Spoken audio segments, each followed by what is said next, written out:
సంతోషించు. దాహం వేస్తే మంచినీళ్లు లోపలికి వెళ్ళక మధ్యలో కన్నం పెట్టి గొట్టం పెడితే ముక్కులోంచి పోసుకుంటున్న వాళ్ళు ఉన్నారు. గుటుక్కు నీళ్లు తాగితే లోపలికి ఎడుతున్నాయి, సంతోషించు. రాత్రి తిని పడుకుంటే పొద్దుడికి కడుపులో పోట్లు వచ్చి జీర్ణం అవక ఏడుస్తున్న వాళ్ళు 1,00,000 మంది ఉన్నారు. తిన్నది గుండ్రాయి అయినా సరే తెల్లారేటప్పటికి జీర్ణం అయిపోతోంది, సంతోషించు. పడుకుంటే నిద్ర పట్టక చారుడు మాత్రలు వేసుకు పడుకుంటున్న వాళ్ళు ఉన్నారు. తలగడా మీద చెయ్యెట్టుకుని ఇలా పడుకుంటే నిద్ర పడుతోంది. పుస్తకం ఉంటే తప్ప మాట్లాడలేని వాళ్ళు ఉన్నారు. వేదిక ఎక్కి కూర్చుని మాట్లాడడం మొదలు పెడితే గంగా ప్రవాహంలో వస్తోంది, సంతోషించు ఈశ్వరుడి కారుణ్యానికి.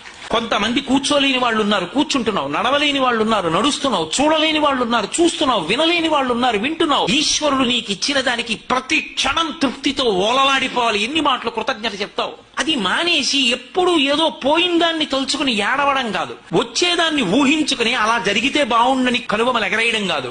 ఇప్పుడు ఇక్కడ నీకు ఈశ్వరుడు వర్తమానంలో ఏమిచ్చాడో దానితో తృప్తిగా ఉండడం అలవాటైతే వాణ్ణి మించిన భాగ్యవంతుడు